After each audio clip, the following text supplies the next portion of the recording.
So in this episode of KrakCast Profiles, we're kind of bringing a cycle of episodes about politicians to a close. We talked about Donald Tusk. We talked about Zbigniew Ziobro. We talked about Mateusz Morawiecki. We talked about Andrzej Duda.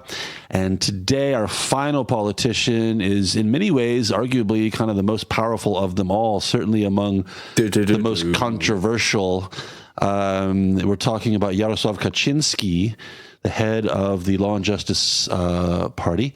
Dr. Mike, actually, his introduction to the Polish public came along with his twin brother, who we'll talk about in just a moment, many, many years before their political careers.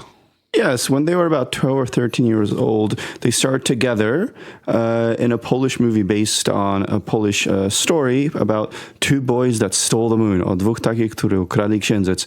I've never seen it except for like screenshots and stuff like that. They look kind of creepy. Children of the Corn-esque, one might say. Yeah, kind of like that, looking deep into look with their soulless eyes, looking deep into yours and just complaining about climate change or something like that. This is the kind of movie that would have been lost to history had they not turned out to be who they did. Basically, yeah, but they started getting involved in politics already by the late 70s and 80s. You know, they went, the brothers studied in Warsaw, one law, one history, and they were involved with, say, not the official opposition starting from the late 70s. They were actually, as teenagers, involved with the protests in 68, you know, that happened all across Europe, and, you know, Hungary especially was... Prague Spring. Exactly. Then they were involved in actually providing legal help for people involved in the opposition in the 80s. So like they started this own, not exactly a company, but a committee that provided legal advice to anybody who wanted to start up their own independent union. And then when people were being arrested, they were also helping them and like legally set up a lot of these unions and institutions to make sure that... Is that a dangerous time to be providing legal help to these people? Well, the thing about Poland, like, yes, the government, the regime were, you know, really hammering down the population. But if people that were lawyers and were able to actually use the system that was set up in that way could get around a lot of these things very legally, because Poland regime, unlike, say, the Soviets, wanted to stick to the law. So, especially after Stalin died. The Soviets deeply. Yeah, they could never get their heads around this insistence on courts and stuff that Poland introduced into communism. I mean, they would introduce laws here that were obvious to, like, fight the opposition, or have their own judges in the courts and to always interpret the laws to their advantage. But if you were a good enough lawyer, the police would sometimes not even bother when they could arrest 10 workers in the same time. Exactly. We're saying as a class of person that, you know, be best not to mess with it. It's like not worth the hassle. Exactly. And the Kaczynskis were involved with that, and they were also involved with some of the opposition newspapers, and they got involved with that in the late 80s. And then they were brought in for the roundtable discussions in 89 as well. They were part of the groups there. And what's interesting about the Jarosław, kingpin today, is that he was actually part of Lech Wałęsa's presidential committee. Mm-hmm. But they had a bit of a falling out in the early 90s. To say the least. Yes. Well, it ended with Jarosław actually burning an effigy of the guy in front of the presidential palace. We covered it a while ago. You remember when they had the court case and they're like trash talking each other and winking at each other? It's always like they enjoy the rivalry at this stage. Basically, what happened was that Apollo and Rocky Creed. Wałęsa. Rocky Creed. Oh my God, shoot me! Of all people to make that mistake. Oh my God. It comes out, in the closet, right? I'm not going to edit that out. So sorry. That's definitely staying. Sorry, listen. But Kaczynski basically, in his mind, thought Wałęsa kind of betrayed the opposition and Solidarność by getting cozier with the remnants of the Communist Party in Poland in the early 90s, and also stopping Lustracja, especially because Wałęsa probably had some things in his closet that he wanted. Lustracja, kind of an investigation into the communist past of certain people, yeah? Well, Kaczynski was all about, everything should be out there. We need to cut our ties with the old regime. Anybody involved with it needs to be out. It was a pretty extreme program, given, the deals that were put in place in the 90s. I think there was a feeling that they lost the public a little bit when they went with this Lustracja. Yeah, it's like because there was a compromise with the Round Table that kind of let the past regime meld into the current system. It's kind of like we're on the front foot now. Why go back to this? Like, we're getting places. People's like send it to the EU, or money's coming in, things are looking good. Come on, lads. And the Kaczynski camp was always like, but we can't let these people off the hook. Let these people. It was a bit too late, though, wasn't it? But the thing is, they wanted this from the get-go, but it's got blocked in the early '90s, and they never let it go. I always thought the post-communist oligarchy theory is a bit overblown as well in Poland. Especially, and it's not like in the Ukraine. In Poland, it was like too messy that actual like democratic forces were able to get into power and influence. People never point to the exact people they're talking about when they talk about this. You know what I mean? Whereas, all right, they do. Give us some examples. I'm not very good, but like there was the guy who's like now in charge with like Plus GSM, like the cell phone company, that billionaire. I'm very bad with like surnames and situation.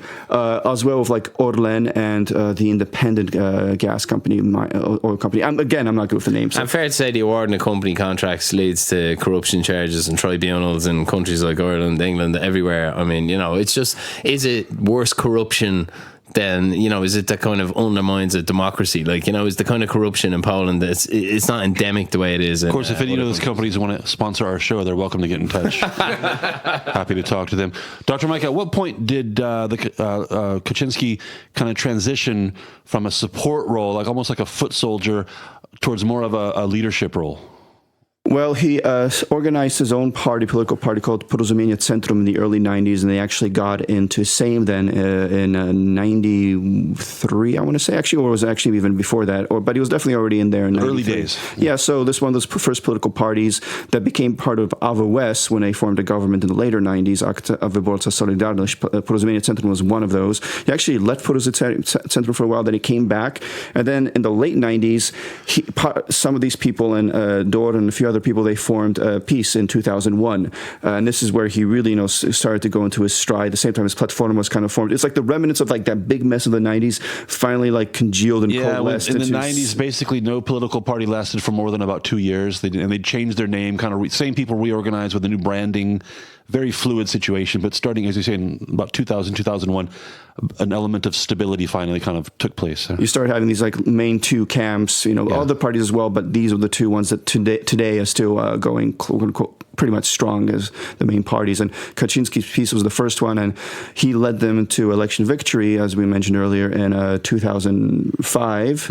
And they formed the government. It was a coalition government, though, together with Liga Polskich Rodzin and Samoobrona. And this is where they had a lot of their political trouble. Boy, talk about a recipe for fighting. It was crazy. Kaczynski was already then talking about his like national interest issues, starting like the fourth Rzeczpospolita, because he's saying that the compromise in the 90s was, this doesn't count. So we need to find a new republic. Because he's obsessed with this, the communists living amongst us, splendor. He's obsessed with it. He wants, to start from scratch. Can I take us on a very short tangent? You mentioned Samoobrona, which means self-defense party, if you don't know. Which was led by one of the most colorful characters in the history of Polish politics, Andrzej Leper. Oh my God, we could do a separate show on this guy. The scandal, the hilarity that follow this guy everywhere he went. The Leper Files. And there was like the Godfather theme kind of like invisibly hovering around him whenever he appeared on screen. And you talk about a scammer, basically, who found himself close to the levers of political power. But I'm trying to imagine Andrzej Leper and Kaczynski sitting at the same table trying to hammer this out. Really tough to imagine. Yeah, so and that's probably the main reason why the government really didn't hold together for quite long. There were scandals there. Afera Gruntowa, this basically had to do with how Samoobrona was helping some land be bought by some, I think it was PSL was involved there as well. It got confusing. So Leper actually got kicked out. Then he was back in. But the government became unstable. Then it became a minority government. And then Kaczynski decided, okay, we're going to have new elections. He actually kind of bet the farm here that he would get more votes and actually win more seats. The thing is, PiS did get more votes, but the turnout was also higher, and Platforma won here and formed their own coalition government. Well, PiS lost power. This is a gamble that he lost. I remember, big time. I even went to vote against them back then. I was living in London, and I actually remember lining up at the embassy and, I remember voting. the celebrations in Krakow after that election in 2007. We just opened the bar. It was crazy, yeah. I just remember next couple of years with Platforma in power, I was like, what's the big deal here? Nothing's really changed. That's when I became more cynical about my political views, and everything's changed since then, hasn't it? So we've talked about the Smolensk air disaster before in a separate show, of course, and we don't need to go over the details of that again, Dr. Mike. But in the context of Jarosław Kaczyński's political career, what kind of turning point did that represent? It was a big turning point. First of all, they were out of power, then they weren't in government. And he ran for president when, the vacancy was made by his brother's passing against Komorowski. And he won quite badly, which was a surprise to some people. Because a lot of people, lost quite badly. A lot of people assumed like the sympathy vote. Exactly. How did he not win that election? I mean, I think... Because of Komorowski's magnetic charisma. Yeah, right. The mustache. It must be the mustache. But that was a turning... He was amazingly uncharismatic, actually. Yeah. Actually, that was the main thing I liked about him as a president, because for me, a Polish president is just sit there and sign the documents and photo ops. But this Smolensk was a turning point for Kaczynski and peace, because they turned into like a topic like what happened. The Russians were against us. The government didn't take care of our people. All kinds of conspiracy theories. And they were building up on this for years and years and years until the parliamentary elections when they won again in 2015. 2015. All right, so build us about. I'd like to talk about his public image a little bit. It's strange to me, like you say, he's never, he's lost a couple of big elections, and people don't seem to really like him. And also, it's can I finish my? Yeah, but I just want to say, tell us about some of the elements of his personal life that kind of feed that perception. Here's my theory. His vibe is like a parish priest. Anyone on board with this? Yeah, I can see that. Yeah. It's like he's not controversial, but he's kind of like he's seen in this weird way. Like, I don't think people personally warmly feel he's a nice guy or anything. They just he somehow projects Roman Catholicism in his very aura. He talks about that a lot, but I've heard that personally he's actually quite a nice, likable guy. Yeah. But in his say political persona, he's out there talking, especially on issues that he feels quite passionate about. He becomes a little bit of this, like looking down from the altar, thou shalt not, etc., etc. And that's definitely a persona that the media really likes to amp up, because it creates more of a two-dimensional character that's easier to bash for good or bad reasons. But he really is. I mean, he's got a powerful guy. Like, he's very influential. He does run the show. Like, let's get into that. Yeah, let's talk about that. I mean, that's the perception everybody has about Kaczynski, that he calls the shots. Is that true, Mike? To a certain extent, it is. I mean, he definitely is the kingmaker, the one who decides on major issues. And apparently, he's more of he doesn't care about day-to-day issues in the government. He has this like grand visions, and he thinks he's a chess master, and he's presenting things like that. He's the one who's put forward Szydło and Morawiecki to kind of take their places. Because he knows that a lot of people passionately support him, but a lot of people passionately hate him. Power is more important to him than ideology, though, at the end of the day. I think he'd put anyone he could kind of get away with in place as Prime Minister if he thought he'd win an election at the end of the day. I think he's been softening a lot of the appointments as well. Like, he seems to be constantly tinkering with what people will react to. I'm curious to see what he'll do during this election. If they do win, which I think is quite likely, will Morawiecki still be Prime Minister after this, or will he decide to finally step out of the shadows and into the light officially? That's when he'll show his real teeth, when he's putting the people in place in the cabinet the second time. If they win a big majority, then you'll really see what the plan is. Because I can definitely see him then taking control and knowing that he doesn't have to worry about. I don't think he'd be running for re-election after that. And if they have an outright majority, then he's going to have things his way. I have a question, actually, just to butt in there. It's like, so what's his relationship like with Ziobro, for example, who we've spoken in the past as being someone who really has his hands on the levers in the background? It's kind of messy, because they threw Ziobro out during when they first formed the government because of some scandals and issues there, and the way that Ziobro kind of approached the press with some of these issues. And Ziobro definitely, I would say he's worse. I mean, he's definitely worse than Kaczynski in a lot of political issues and policies, but they have a lot of common goals and aims when it comes to Poland. The question is Ziobro hanging around hoping to take control, in the wings there, take control as soon as Kaczynski dies, because the guy is, in his 70s now. He's 70. 70, yeah. And Ziobro, is a guy in his 40s, a long career ahead of him. And is he playing nice now just to have that influence for later, or that is curious to see. Well, that's kind of related to something that I'd like you to say a quick word about, Dr. Mike. Something we mentioned, or something you mentioned on our show before, didn't really go too deep into it. Just the idea, I guess it's your theory, but it kind of makes a lot of sense to me. Just the idea that whereas peace kind of seems, as a monolithic, unified party to a lot of people. In fact, behind the scenes, there's a lot of rivalry going on, a lot of factions within peace, and Kaczynski seems to be the kind of like the keystone, the balance that keeps everybody from fighting with each other and kind of keeps peace going forward. He keeps the peace, so to speak. He does, yes. Sorry, that was easy. Good one. I'm officially calling that a good one. Okay. Yeah, because there's a lot of infighting, but they all kind of defer to Kaczynski. That's at least the impression a lot of people have. I think Kaczynski has a lot less influence than outside people think. I think he's just the one that when they can't decide, he calls the shots at the end. Massive machinery estate is underway on a day-to-day basis. Like the amount of people that Ziobro, for example, controls. Like he's got his own agenda. He does. He's got his own agenda. Exactly. And Kaczynski is happy enough to play the statesman, to always be seen as the Machiavellian string puller. And the fear really, a lot of people have is that he'll lose control, actually, because he's moderate compared to Ziobro and, isn't Dr. Mike, do you see when Kaczynski leaves the scene, either voluntarily or by nature, decides it's time for him to go, do you see peace kind of surviving as a coherent political party? It really depends. If PO or whoever is there at that point keeps on attacking the party, it will keep them together until whoever's crafty enough to take the head position and kind of take the throne, the mantle after Kaczynski's gone. And the question is, it will be Ziobro? Will it be Morawiecki? Who knows? There are big personalities there, and some of them might step into the light then and take lead of the party. And if everybody circles around this person because the party's being attacked from the outside, then it could really keep them going. I agree in general with that, especially it depends what they're attacking them about. I mean, if the right topic comes along, attack. But that's the problem that PO have had since Schettenia. Is that who you say? Schettenia, yes. Schettenia. We'll wind this down. They're attacking about everything from wild boars to hamsters, Wild boars, yeah. Before we wind this down to the end, guys, no discussion of Kaczynski is complete without a mention of a couple of the quirkier aspects of his private life. Well, for instance... he lives alone in a hut. With 2 cats.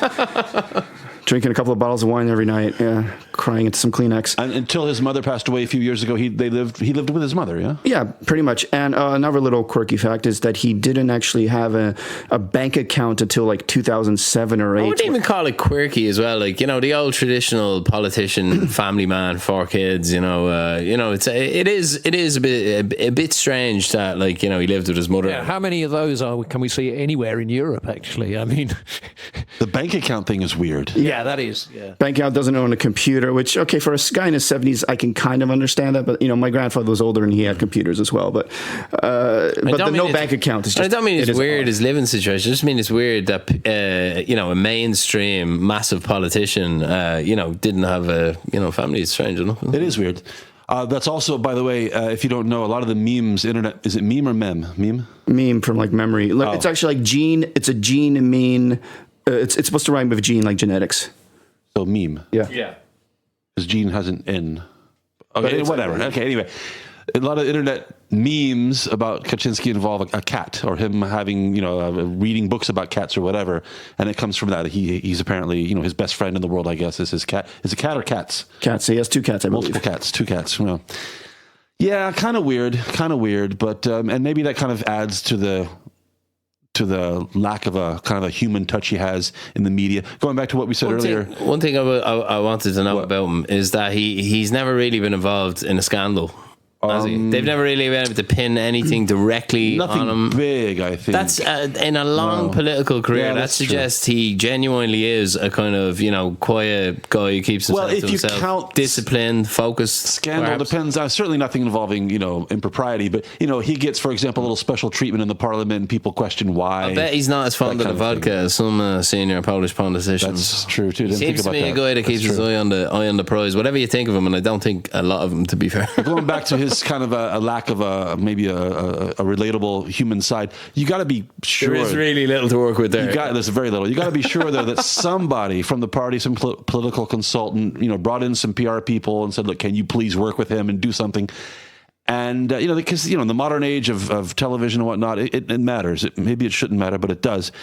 I have to assume that this PR consultant came away and said, look, I can't do anything with him. I just can't. I suppose what I was trying to say earlier, and I'll just phrase it this way, his appeal mystifies me. I really don't get what, people see in him. I think it mystifies a lot of peace supporters, to be honest. Well, I think also it's kind of this particular topic is a clear indication of the wide reach of the KrakCast, because since our Morawiecki program, I've noticed an increasing number of smiling Morawiecki pictures on the internet. I think they're listening to us. I think they are.